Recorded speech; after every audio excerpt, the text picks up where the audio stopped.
안녕하십니까. 오늘은 3월 22일입니다. 오늘 새벽 사순절 새벽 기도에 참여하신 모든 분들을 주의 이름으로 환영합니다. 오늘은 아빌라의 테레사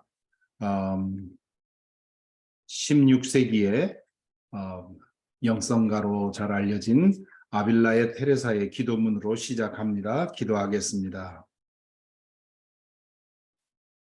오 주님, 저는 자주 주님을 버렸으나 주님은 한 번도 저를 버리지 않으셨습니다.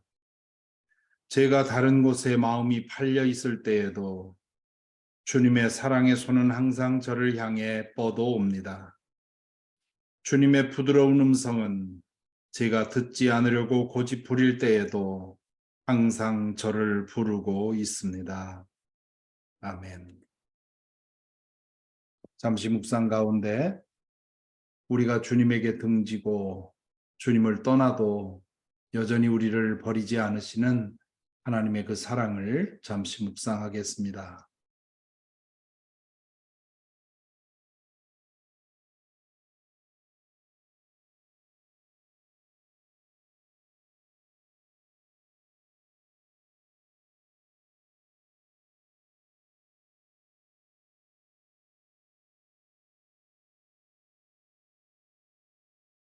아멘.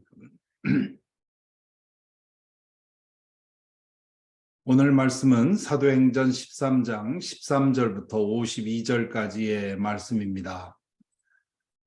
이 말씀의 내용은 바나바와 바울이 1차 전도 여행을 하는 과정에서 일어났던 일입니다. 바울과 바나바는 1차 전도 여행을 키프로스로부터 시작을 하지요. 구역에는 구브로라고 되어 있는데 이 키프로스 섬은 바나바의 고향이었습니다. 그래서 그들이 먼저 첫 선교지로 키프로스를 선택한 것은 적절한 일이었다 싶지요. 그곳에서의 사역을 마친 후에 그들은 배를 타고 북쪽으로 지중해에서 북쪽으로 오게 됩니다. 그 북쪽에는 소아시아가 있었는데요. 소아시아의 중남부 지방, 지금으로는 터키의 중남부 지방이지요. 그곳으로 가서 이제 처음 도착하는 곳이 버가라는 곳입니다. 그런데 그곳에서 마가 요한은 중도에 포기하고 안디옥으로 돌아가지요. 그것이 나중에 바울과 바나바의 불화의 원인이 되었는데요. 왜 무엇 때문에 돌아갔는지는 알지 못합니다. 누가가 분명하게 써놓지 않았기 때문이지요. 많은 학자들은 그곳에서 병을 얻었을 것으로 생각을 합니다. 또 마가 요한만 병을 얻은 것이 아니라 바울과 바나바도 그곳의 기후에 적응하지 못했을 가능성이 큽니다. 그렇기 때문에 버가에서 별 사역을 하지 않고 곧바로 타우루스 산맥을 넘어 비시디아 안디옥에 이르게 되죠. 그 타우루스 산맥은 매우 험하고요. 또 도적대가 출몰하는 그런 곳이었습니다. 그러니까 이 타우루스 산맥을 걸어서 넘는다고 하는 것은 상당한 그런 피로를 수반하는 일이고 또한 위험한 일이었습니다. 바울과 바나바는 다행히 큰 사고 없이 이 타우루스 산맥을 넘어서 비시디아 안디옥에 이르지요. 비시디아 안디옥에 이르러서 안식일이 되자 바울과 바나바는 그곳에 있는 회당에 찾아갑니다. 당시의 유대인들은 큰 도시에는 항상 그들만의 타운을 형성해서 회당에 모여서 안식일마다 예배를 드렸습니다. 바울 사도는 그곳에 가서 이제 예배를 드리게 되는데 이 회당에서의 설교는 그 회당장이 할 때도 있지만 어떤 유력한 손님이 오거나 그럴 경우에는 이제 즉석에서 설교를 초청을 합니다. 그 예배 때 읽는 율법서와 예언서는 우리 오늘날 우리 교회에서 사용하는 것처럼 그 교회력에 따라 정해져 있었습니다. 성서 일과가. 그래서 어느 안식일에는 율법서는 어디를 읽고 예언서를 어디를 읽고 그 정해져 있었죠. 그래서 때로는 그냥 성경을 읽는 것만으로 예배가 끝나기도 하고 또 거기에 대해서 누가 이렇게 설명할 사람이 있으면 설명을 하곤 했는데 이제 바울과 바나바가 이제 도착을 그 예배에 참여하다 보니까 아마 회당장이 혹시 이 읽은 말씀에 대해서 뭔가 하실 말씀이 없습니까? 권면할 말씀이 없습니까? 이제 그렇게 묻지요. 그때 바울이 이제 나서서 설교를 하는데 이것이 이제 우리 사도행전으로 보면 전도자로서 바울의 첫 번째 설교입니다. 그동안에는 처음에 스데반의 설교가 나오고 그 전에는 이제 베드로의 설교가 나오는데 이제 회심한 전도자로서 바울의 설교는 이제 처음 나오는데 16절부터 41절까지 그 설교가 꽤 깁니다. 그 설교 안에서 바울은 이스라엘의 역사를 먼저 간단히 요약한 후에 예수님이 그 약속된 메시아로 오셔서 어떤 일을 하셨고 그리고 어떻게 죽으셨는지 그리고 그 후에는 그 죽은 자들 가운데서 예수님이 부활하셨다는 사실 그리고 승천하셨다는 사실 그렇기 때문에 그 예수를 믿으면 하나님 앞에 의롭다함을 얻을 수 있다고 설명을 합니다. 처음에는 이 설교에 감동을 많이들 합니다. 그래서 그 회당에서 예배 끝났을 때 그 회당에 참여한 비시디아 안디옥의 유대인들이 다음 주에도 좀 와서 설교해 달라고 하지요. 그 사이에 바울과 바나바는 유대인들 이제 환영하는 유대인들 만나서 여러 가지로 가르치지 않았겠습니까? 그리고 그 소문이 쫙 퍼지게 되지요. 그러자 그 다음 주일이 되니까 주일 안식일이 되니까 굉장히 많은 사람들이 거기 모인 겁니다. 바울과 바나바에 대한 관심이 높아진 거지요. 그러자 유대인들이 위기감을 느낍니다. 그래서 바울의 설교를 비방하고 반박하고 이제 그렇게 하죠. 그러자 바울이 유대인들에게 당신들이 복음을 거부하니 이제 내가 이방인들에게 가겠소 해서 이방인들을 찾아다니면서 복음을 전하는데 이방인들은 오히려 복음을 더 잘 받아들입니다. 그래서 바울 사도가 그곳에서 이제 복음을 전했다고 하는 비시디아 안디옥에서 일어난 일들을 기록하고 있습니다. 내용이 너무 길기 때문에 설교 부분을 제외하고 서론 부분과 결론 부분을 제가 읽도록 하겠습니다. 여러분도 함께 읽어주시기 바랍니다. 13절부터 16절까지 먼저 읽습니다. 바울과 그 일행은 바보에서 배를 타고 밤빌리아에 있는 버가로 건너갔다. 그런데 요한은 그들과 헤어져서 예루살렘으로 돌아갔다. 그들은 버가에서 더 나아가 비시디아 안디옥에 이르러서 안식일의 회당에 들어가 앉았다. 율법서와 예언자의 글을 낭독한 뒤에 회당장들이 바울과 바나바에게 사람을 보내어 형제들이여 이 사람들에게 권면할 말씀이 있으면 해 주시오 하고 청하였다. 그래서 바울은 일어나서 손을 흔들고 말하였다. 해서 이제 바울의 설교가 기록이 되어 있습니다. 16절부터 설교가 기록이 되어 있는데 이 설교도 역시 그동안에 말씀드린 것처럼 바울이 한 설교 전체를 그대로 기억했다가 기록한 것이 아니라 전해져 내려있는 요약된 설교이지요. 그러나 이제 그곳에서 행한 설교의 아주 중요한 내용들만 요약을 한 그런 내용입니다. 그것이 41절까지 나와 있죠. 자, 그렇게 아마 여기 나와 있는 그것보다 훨씬 더 많은 유대인들 보통 회당에서 설교할 때면 과거에는 굉장히 길게 나중에 보면 밤에 그 바울이 길게 설교하는 바람에 유두고라는 청년이 졸다가 떨어져 죽지 않습니까? 그런 정도로 길게 설교한 것이기 때문에 이 설교는 아주 지극히 적은 일부라고 할 수 있죠.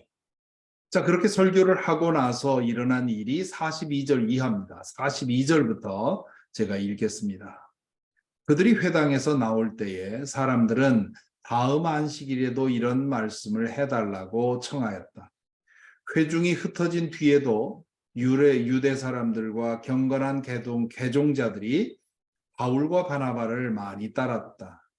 바울과 바나바는 그들에게 말을 걸면서 늘 하나님의 은혜에 머물러 있으라고 권하였다. 그 다음 안식일에는 온 동네 사람이 거의 다 하나님의 말씀을 들으려고 모여들었다. 유대 사람들이 그 무리를 보고 시기심으로 가득 차서 바울과 바나바가 한 말을 반박하고 비방하였다. 그러나 바울과 바나바는 담대하게 말하였다.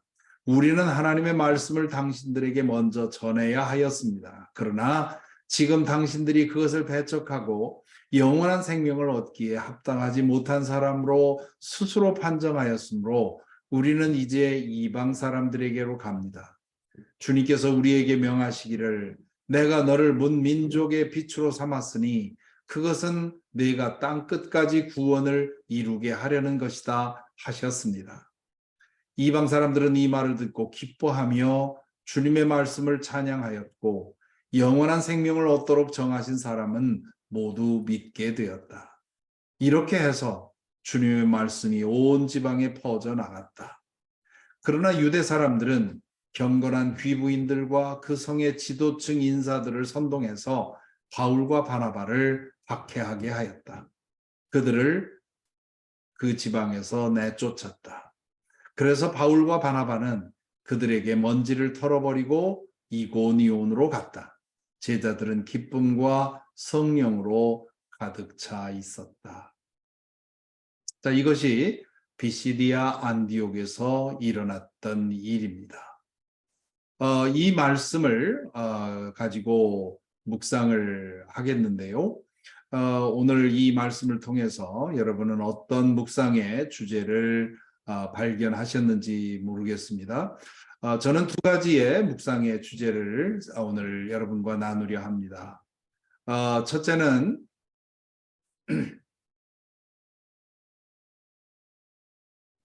전도자로서 바울과 바나바가 겪은 고난을 생각합니다.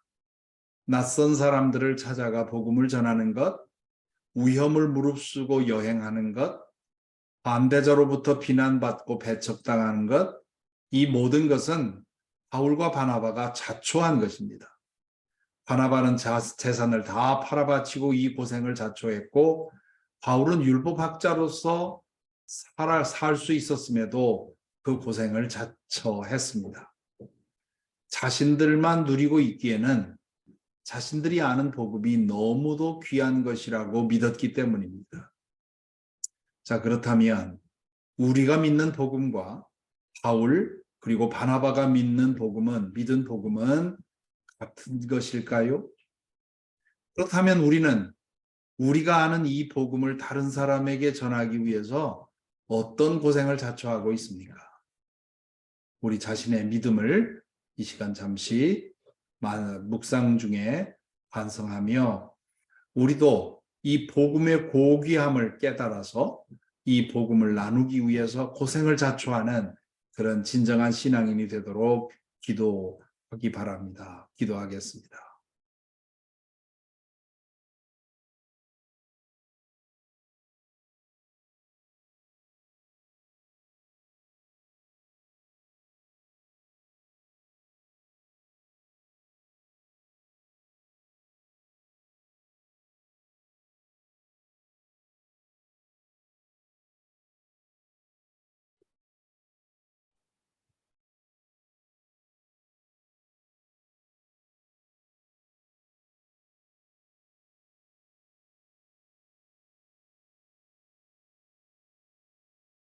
두 번째 묵상의 주제입니다. 바울은 언제나 유대인들을 먼저 찾아가 복음을 전했습니다. 그는 유대인으로서 동족에게 먼저 복음을 전해야 한다는 책임감을 가지고 살았습니다. 하지만 유대인들은 번번이 바울을 배척했고 그로 인해서 바울은 많은 이방인들을 주님 앞으로 인도했습니다. 유대인들로부터의 배척이 장애인 줄 알았는데 실은 이방인에게 복음이 전해지는 계기가 된 것입니다. 하나님 안에 머물러 사는 사람에게는 장애도 재앙도 실패도 없습니다. 그런 것을 통해서 하나님께서 새로운 일을 이루시기 때문입니다. 그것을 알면 실패할 때에도 병들 때에도 환난을 당할 때에도 낙심하지 않습니다. 물론 인간이기에 낙심되지요. 그렇지만 그것을 통해서 하나님께서 새 일을 하실 것을 알기 때문에 견딜 수 있습니다. 그 믿음이 나에게 있으니까 혹시 지금 여러분 가운데 실패를 당하거나 또 어려움을 당하거나 환난을 당하거나 왜 나의 길이 이렇게 막힐까? 지금 장애에 부딪혀 있는 것 같은 그런 상황에 있습니까? 하나님께서 하나님 안에 머물러 살 때 하나님께서 새로운 길을 여시고 그것을 복으로 바꾸어 주십니다. 그 믿음을 가지고 늘 주님 안에 머물러 사는 우리가 되기를 바랍니다. 이 시간 이 믿음을 위해 잠시 묵상하며 기도하겠습니다.